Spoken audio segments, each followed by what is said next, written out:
My own sister kicked my daughter out of the house, and my mother and father supported her after I helped her with loans. I never thought I'd be standing here again, staring at this house, the place that held more ghosts than memories for me. My name is Hannah, and this is my parents' home. The home I swore I'd never return to. Yet here I am. My fingers tighten around my phone, still warm from the call that summoned me here. My mother's voice had been urgent, pleading. Please, Hannah, we need to talk. It's important. I wasn't sure why I answered, why I agreed to come. Maybe because, despite everything, a part of me still wanted to believe they had changed. Behind me, my car hums quietly in the driveway. My 10-year-old daughter, Ava, is at my best friend Rachel's house, waiting for me to return. It'll only take a little while, I had told her. I didn't know if I was lying. The last time I saw my parents was 3 years ago, at my grandfather's funeral. Before that, it had been even longer, since I was 18, the day they chose my sister over me. That day is burned into my mind. I had stood right here, tears streaking my face, as my father coldly informed me that they were giving my college fund to my sister, Lauren. She needs it for her wedding, my mother had said. But it's my education. I had cried. You can take out student loans like everyone else, my father replied. And just like that, I had been replaced, discarded. I left and never really looked back. The only one who cared was my grandfather. He helped me scrape together enough to attend community college, not the dream university I had worked for, but it was something. I pushed through, worked hard, built a life. Years later, I met Ethan, my ex-husband, during my final year of college. We got married, had Ava, and for a while, I thought I had escaped my past. Even after Ethan and I divorced 2 years ago, we kept things civil for Ava's sake. Now, at 35, I own my own home, a small apartment that I bought with the money my grandfather left me when he passed. Between the rental income from that apartment, the child support Ethan pays, and my part-time job as a legal assistant, Ava and I have a good life. A peaceful life. A life far away from all of this. So why am I here? Taking a deep breath, I ring the doorbell. Mom answers almost immediately. Hannah, you came. She looks older than I remember, more gray in her hair, more lines around her mouth. My father stands behind her, stiff and uncomfortable, as if he's forcing himself to be here. I don't bother with small talk. You said it was urgent. Mom hesitates. Come inside, sweetheart. Please. Against my better judgment, I step through the doorway. The house smells the same, vanilla air freshener and my father's coffee. But the furniture looks worn, the once pristine living room now faded with time. Mom leads me to the couch. Dad sits across from me, rubbing his hands together. Finally, he sighs. We're losing the house, Hannah. I don't react. I just wait. I know there's more. There's always more with them. Lauren needed help, Mom begins, and just like that, I feel my stomach twist. Of course. It's always about Lauren. She and Jake. Her husband, Dad clarifies. Mom nods. They needed money to start a business. They convinced us to take out a loan, using the house as collateral. It was supposed to be temporary, but... She trails off. Let me guess, I say, my voice flat. The business failed.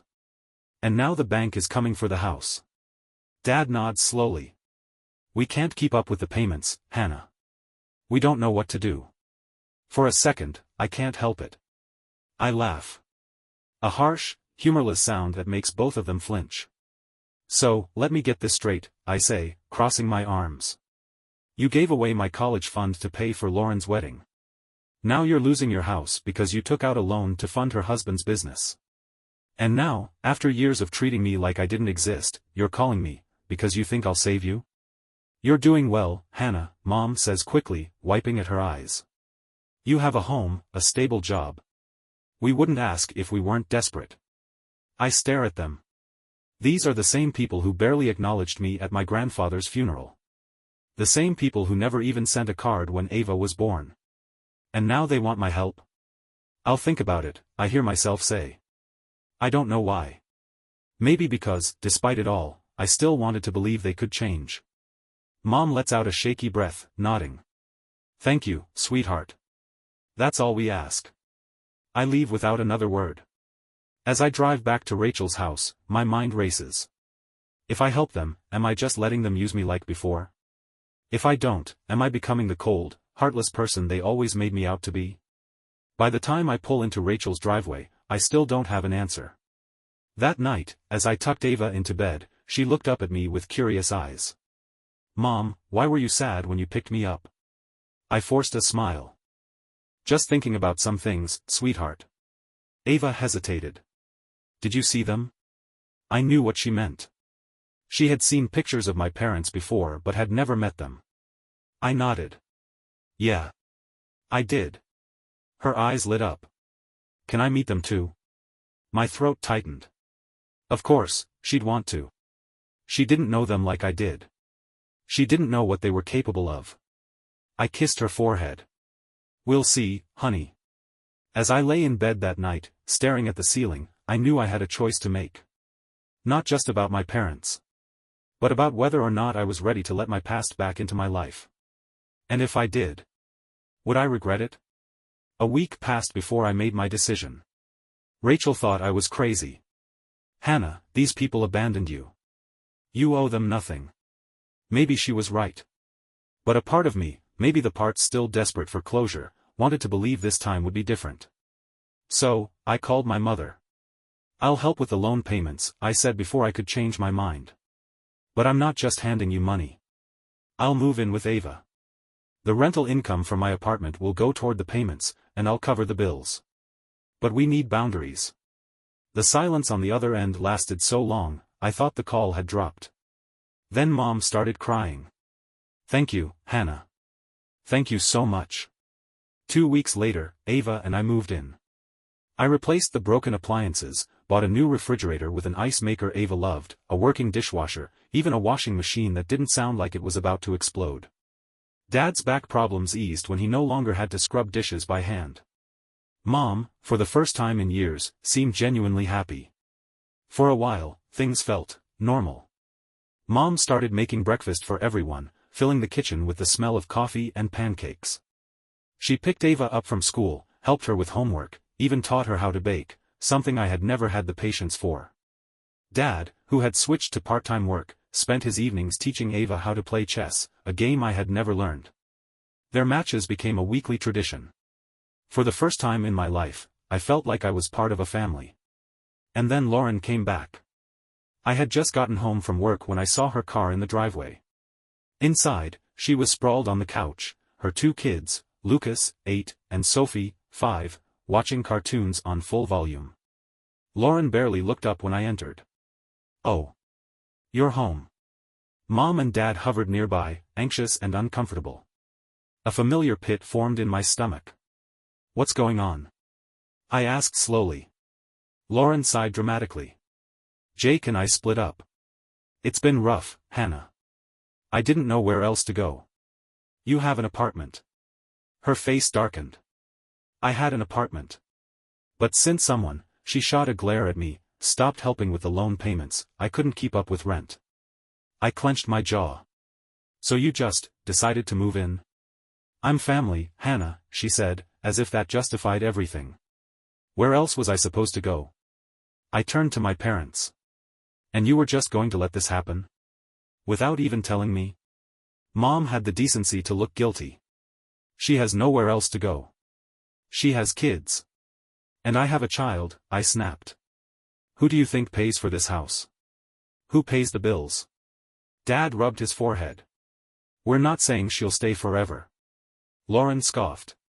"Wow, Hannah. You've always been selfish, but I never thought you'd throw your own sister out onto the street." I exhaled sharply, trying to control my temper. "Fine. She can stay. But she pulls her weight. She finds a job. No more handouts." Lauren just smirked.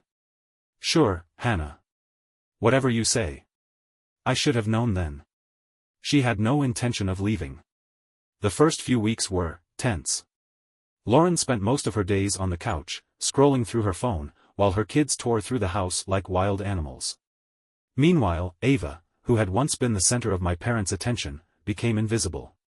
At first, I tried to ignore it. But little things started to build up. One evening, Ava rushed into the kitchen, eyes bright.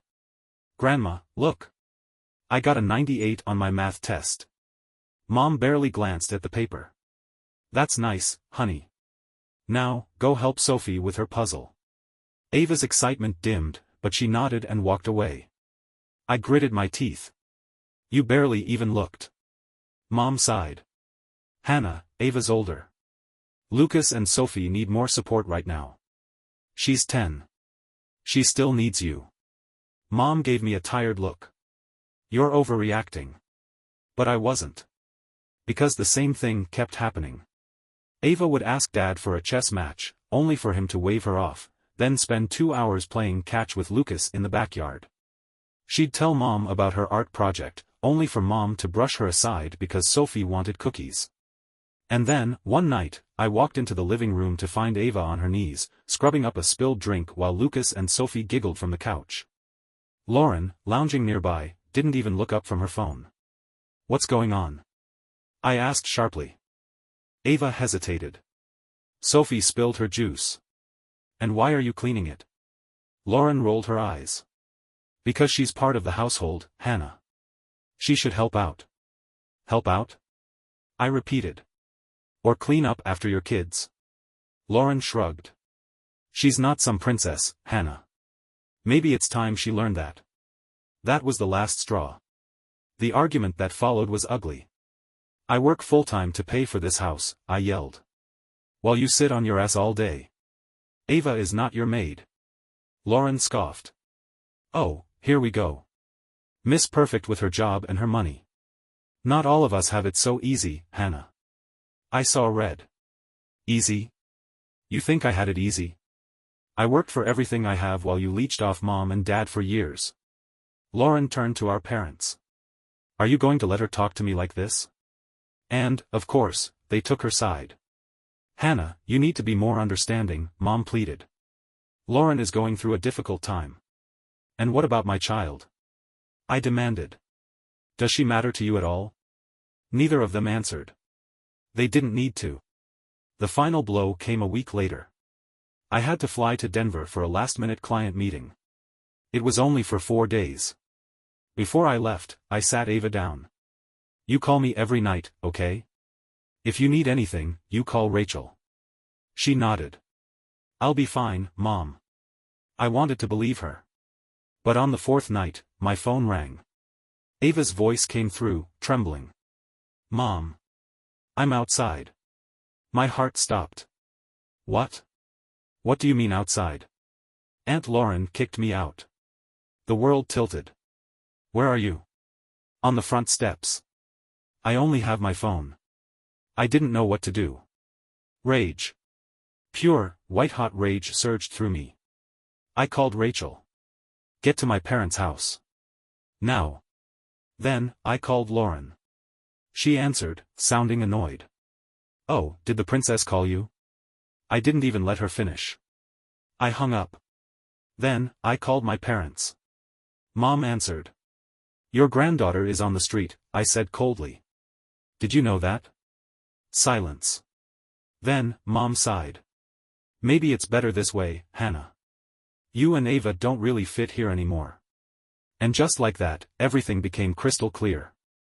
Some things never change. And some people aren't worth saving. The 5-hour flight home was the longest of my life. Rachel had texted me the whole time, sending me updates about Ava. "She's safe. She's with me. Take a deep breath." But I couldn't breathe. Not until I saw my daughter with my own eyes. When I finally pulled up to Rachel's house at 3 a.m. Rachel met me at the door. She told me what happened, "Hannah. It's worse than you think." I swallowed hard. "Tell me everything." Rachel hesitated. "Lauren didn't just kick her out. She's been treating her like a servant for weeks. Making her clean the house, do laundry, cook for her kids. If Ava ever argued, Lauren called her spoiled." "And your parents?" "They just stood there and let it happen." I felt sick. I knelt beside Ava, brushing the hair from her face. Her eyes fluttered open. "Mom," she whispered. I wrapped my arms around her. I'm here, baby. I'm here. She clung to me, and I knew right then, this was the last time my parents would ever hurt her. Or me. The next morning, I took Ava out for breakfast at her favorite diner. We sat by the window, the sunlight spilling onto the table as she picked at her pancakes. I reached for her hand. Sweetheart, I need you to be honest with me. Has Lauren hurt you before? Ava hesitated. She said I was spoiled. That I thought I was better than her kids. Grandma said the same thing. That I needed to learn my place. My grip on my coffee cup tightened. Why didn't you tell me? Ava shrugged, her voice small. Because you seemed happy. And sometimes, when Lauren wasn't around, Grandma and Grandpa were nice. I didn't want to ruin that for you. My heart shattered. I reached across the table, squeezing her hand. Listen to me, Ava. Nothing, absolutely nothing, is more important to me than you. Not my parents. Not their house. Not any of it. We're going home. And this time, we're staying there. She nodded slowly. Okay, Mom. That afternoon, I drove straight to my parents' house. Lauren's car wasn't in the driveway, probably off on one of her mysterious errands that never seemed to involve job hunting. Good. I didn't want to see her. Mom opened the door, surprise flickering across her face. Hannah. We weren't expecting you back so soon. I walked past her without a word, Ava's hand in mine. The moving crew I had hired was already waiting outside. Take everything I bought, I instructed them. The refrigerator. The washing machine. The TV. The furniture. Everything. Mom's face paled. You can't do this. I met her eyes, my voice calm. Actually, I can. I have receipts for everything. I bought them. They're mine. Dad came home while the movers were working. He stood in the doorway, watching as they dismantled the entertainment system I had bought for Christmas. Hannah. He started. I cut him off. No. Don't. Just don't. I turned to face both of them. You watched Lauren throw my daughter out onto the street. And you did nothing. Mom opened her mouth, but I held up a hand. No more excuses. No more guilt trips. You chose Lauren over me my whole life. And now you've chosen her over Ava too. We're done. Mom's eyes filled with tears. But the loan. I let out a bitter laugh. Figure it out yourselves. Just like I had to figure out college on my own. Just like Ava had to figure out how to survive being thrown out of her own home at night. Dad sighed. Hannah, be reasonable. I turned toward the door, leading Ava outside. I was more than reasonable. And it got me nothing but heartache. I won't let you do that to my daughter. Mom sobbed. Please, don't do this. We're family. I looked at her one last time. No, we're not. And I walked away. For good. The next few months were interesting. The calls started the very next day. First from Mom. Then Dad. Then Lauren. Then back to Mom. They left voicemails ranging from angry accusations to tearful pleas. The text messages were worse. Screenshots of their overdue bills. Photos of Lauren's kids looking sad. Guilt trip attempts about how they might lose the house. Mom even sent a picture of my old bedroom, as if that would somehow change my mind. One evening, as Ava and I sat on our apartment's balcony, sharing a pizza, my phone buzzed again. Ava glanced at the screen. Why don't you answer them? I took a sip of my wine, watching the sunset. Because we don't owe them anything. Ava nodded, understanding in her eyes. I miss Grandpa's chess games sometimes. But not how he made me feel when Lauren was around. I pulled her close. How about we get you real chess lessons? From someone who won't ignore you when your cousin walks into the room? She smiled. I'd like that. Weeks turned into months. Through the family grapevine, I heard that my parents were struggling. They had gone back to working full-time, barely keeping up with the bills. The bank was threatening foreclosure. Lauren?